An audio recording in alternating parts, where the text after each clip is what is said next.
Welcome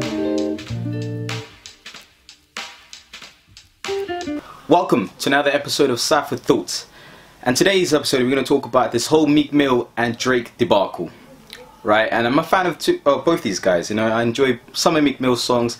Drake I followed since the Comeback Season mixtape, and I enjoy a lot of his songs, right? So anyway, this whole debacle started when Meek Mill had tweeted that basically saying Drake, or claiming that Drake doesn't write his own raps, and saying that if he had known earlier that he had a ghostwriter, he wouldn't have featured in the song Rico on his latest album.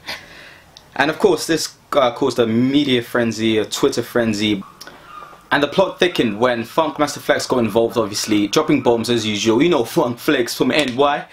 So yeah, he got involved and he released a so-called reference track for the song 10 Bands, and on the song, or on the reference track, you can hear a rapper who goes by the name of Quentin Miller, or a ghostwriter rather.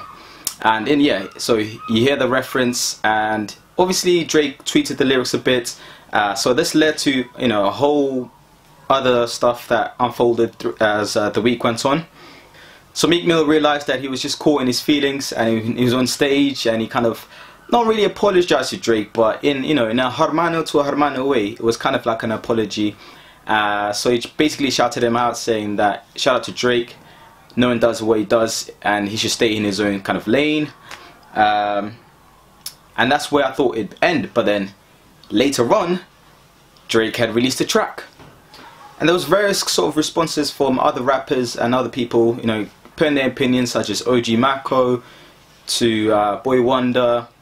And one of my favorite responses was a letter from Lupe Fiasco. It was kind of like an open letter to both guys, Meek Mill and Drake, and he goes on to talk about how it's difficult actually to write a rap. You know, he goes on to talk about how rappers are not sort of like, people don't appreciate the difficulty level it takes to actually write a good rap, and he's not surprised that in today's rap people do get a bit of help. In some cases, that the radio is responsible for setting the sort of standard to have, you know, catchy songs and stuff. So having a writer who can write you a hook or send you a line or two that can create a radio rap is not necessarily a bad thing. So yeah, that was quite an interesting point of view from Lupe Fiasco, you know, coming from a guy who's a pure lyricist, you know, lyricist to the core, to be fair, but he does have his fair share of radio hits.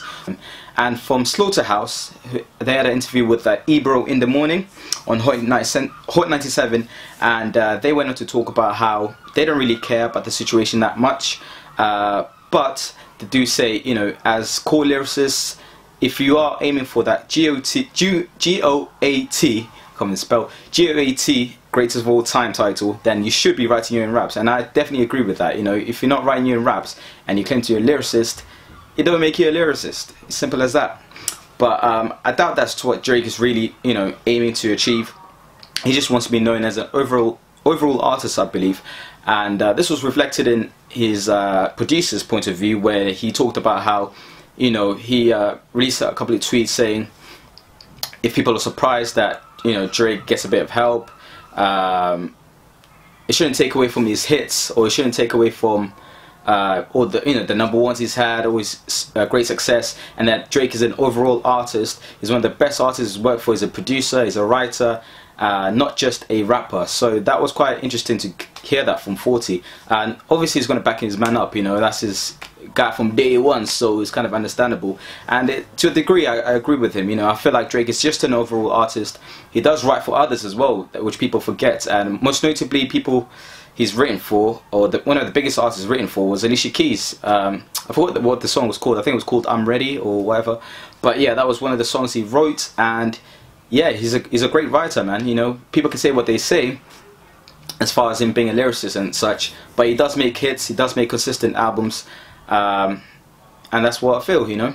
Actually, Drake did respond with a track called Charged Up, and in the song he kind of throws out a little jab or two, like Flo Mayweather, you get me, to Meek Mill. And yeah, that kind of, I thought it would end at Twitter, I thought it would just end online, but then he released that track, And as of yet, we haven't heard a response from Meek Mill, although he did go up the stage and, you know, kind of diss Drake again recently. And yeah, it's just getting, the plot just thickens. We're gonna see where this leads to. Is this gonna lead to another diss track from, or a diss track for Meek Mill?